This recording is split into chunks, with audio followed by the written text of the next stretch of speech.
Hello everyone. How's it going? This is Azrin here, owner of the Calgary Language Nerds, coming to you with another Gujarati lesson. Now, in the last video, we essentially wrapped up the Gujarati alphabet. And today what I'd like to do is I'd like to now show you how to take the alphabet, which we've already learned. We learned our consonants and vowels and such. We've learned that, but I want to show you how to actually put them together. How do you take a consonant and combine it with a vowel? Because in Gujarati, what you're typically going to do if you're writing and reading is you're going to take a consonant and you're going to combine it with a vowel. Pretty straightforward, right? So let me share my screen. Let me show you how this exactly works, okay? So here we have just a blank whiteboard here, okay? Now, let me actually not open up, but let me just switch over to my Gujarati keyboard so that I can type on the screen, okay? So for example, here we have an ah vowel, okay? We have an ah vowel sound. Now, if we have a consonant, let's take a step back. If we have a word that has an ah, and that ah is not attached to a consonant, meaning it's not directly preceded by a consonant, this ah is going to look exactly like this. Let me say that one more time. If the vowel sound, for example, this ah, which I've written on the screen, if it is not directly preceded, in other words, there isn't a consonant directly before it, ah will look like this. It's going to look exactly as we saw. Let me actually just switch screens here. Ah is going to look precisely as we saw when we learned the vowels together. Okay, so if we just share over here, we learned our vowel sounds a few lessons ago. This is a vowel we learned. We learned ah, we learned e, we learned this long e, which is pronounced essentially the same as the other e. We learned oo, we learned the other oo, we learned a, right? We learned all these different vowel sounds, right? Now, we only have these vowel sounds written like this when it's not directly preceded by a consonant. So if we take a consonant, right? If I take, for example, let's just go to the top here. We go to like, here we have ah, for example. If I want to write ga, ga is like, well, the consonant ga and the vowel ah. What we don't do is we don't write ga over here and then ah over here. This is not right. Instead, what we do is we actually get rid of this. And what we're left with is a ka, such as this, and a line. This is ka. Okay, so let me show you how this breaks down. In fact, maybe it's easiest just to show you with this screen right here. So the ah vowel, we erase this, and we're left only with this line. I'll give you a couple of examples. So I'll just type them directly on the screen. This would be ka. This would be ja. This would be cha. This is cha. This is ga. This is na. So you'll notice on the right-hand side, this single line, right? Ignore this here. That single line, that's the ah sound. So in fact, most of the time when you see an ah, it's just like a single line. Ah is basically looks like an L. You know the letter L in English? It's like a little L. That's ah.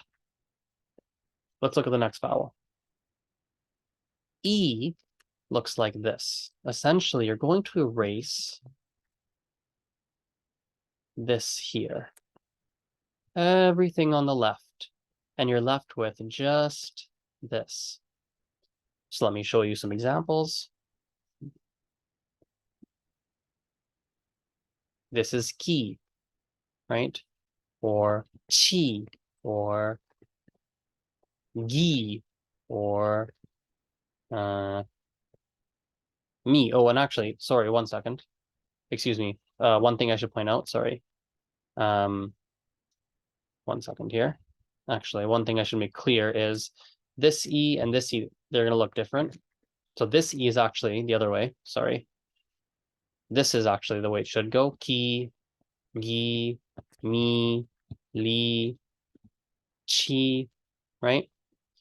Now, if we scroll down and we go to this technically long E, which remember the long E, if you remember, the long E is pronounced basically, it's pronounced the same way as this short E. You're not going to hear a difference, right? So the short E, you're going to see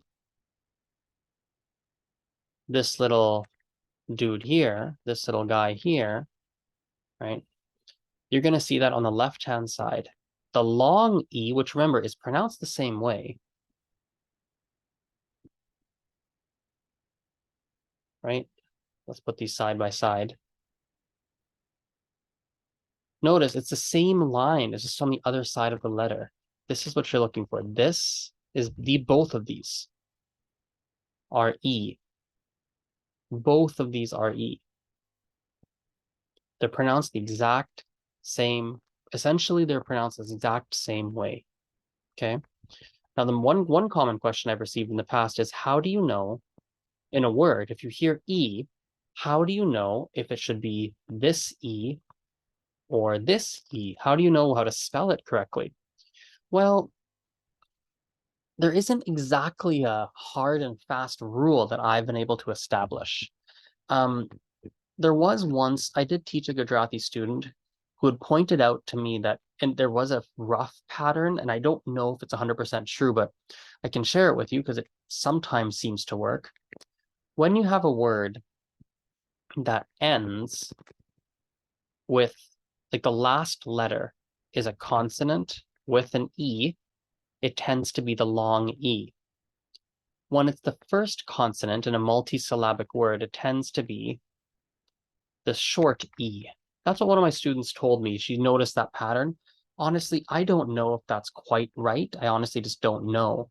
So if you happen to know something about this, Gujarati, since it's a language that doesn't have it has very few resources to learn, we don't have the luxury of a language like French or Spanish or English where there are so many resources just to find the answers to your questions. So this is a chance for us to work together, guys. Like if you happen to know if there's a rule around this long E and the short E in terms of writing, please write it in the comments. It'll be very helpful for all Gujarati learners. It'd be great to create this Let's Learn Gujarati with me. It'd be great if this becomes like a central hub for Gujarati learners. That'd be really cool. Okay, the U vowel, right? What we're going to do is we're going to essentially erase this. So it looks like this. I'll write it for you here. So if we have ku, oh, sorry, hang on a second here. What am I doing? It's midnight as I'm recording this. I'm not thinking straight. Ku looks completely different. Sorry. Ku. These are our short ku. Ku, chu, I don't know, gu, what else? Tu, do, right? These are the short U's. You're going to see this little puchri, this little tail underneath each letter. The long ones look very similar, but just flipped the other way, like that, okay? So short on the left, long on the right. Remember, they're essentially pronounced the same way. So the U's look quite different when they're attached to a consonant, okay? We're not erasing, sorry, I don't know what I was thinking, guys. We're not erasing this. That's not what's happening. It just looks completely different, okay?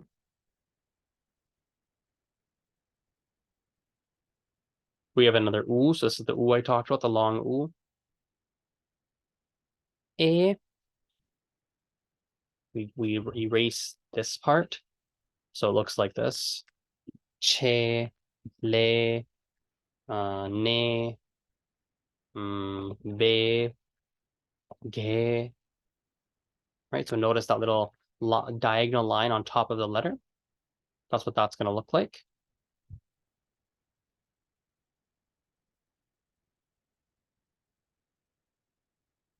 This is quite similar. I is quite similar. We erase this bottom part, so we're left with. Oop, that didn't work.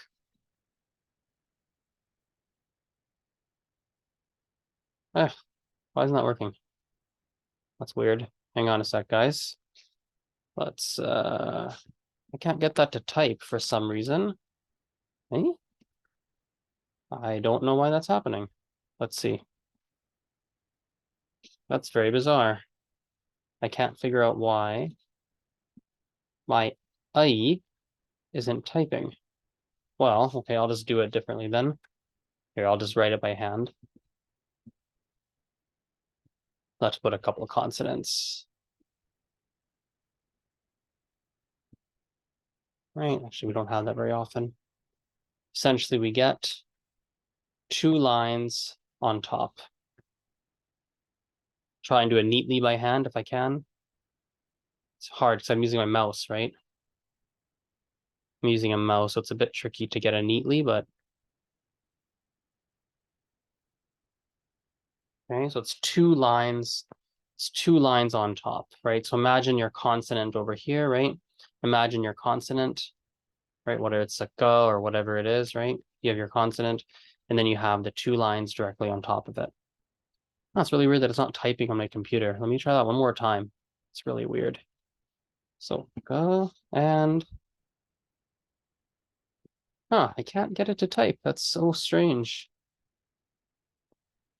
Oh, I got some smileys open. Well, it is what it is. Or we erase this. So it looks like this.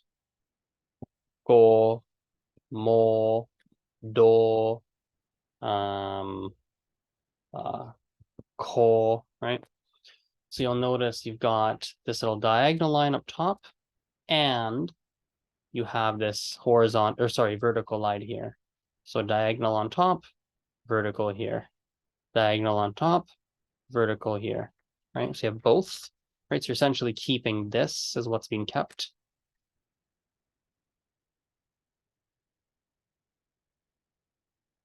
Oh, straightforward enough.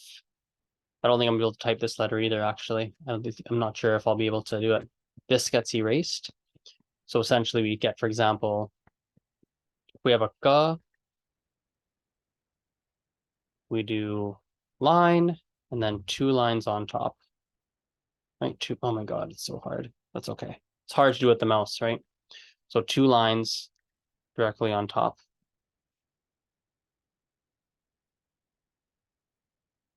I'm getting close to the bottom here for vowels. This we haven't touched really. We haven't talked much about it. We're going to do that in a separate video. So we're not going to worry about this at the moment. This here, you're almost never going to see it, essentially never. But if you did, you would have whatever your vowel, whatever letter you have, and just 2 dots after the letter. So again, we're not going to worry about this too much. You're almost never going to see it. And that takes us to our consonants. Okay. So that's a quick summary of how to combine vowels, a consonant with a vowel directly after. Okay. One thing you can search up, I'll actually do it for you in real time right now. Let me do it for you. Let me switch screens.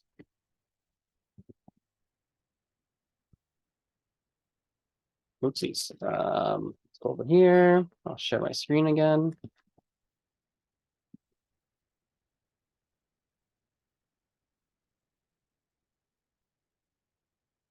Okay, here we go. You can simply search on YouTube Barakshari, right? Oh, if you look over here, right? Barakshari. If we click on like this kind of video, for example, you're gonna see every single letter, right, written with each of the corresponding vowel sounds, so you can see what they look like. And so that's one place you want to look in case you want to see them all nicely written in one place. There's lots and lots of videos about that. Okay. Well, thank you for watching this. I hope that was helpful. Have a wonderful rest of your day. If you have any questions, you're welcome to contact me on Instagram or any social media platform, or simply quite easily, actually, if you go to thelanguagenerd.com/contact. That's AZ or Z REN, thelanguagenerd.com/contact, and you can reach out to me there. Have a wonderful rest of your day. We'll chat soon. Bye-bye.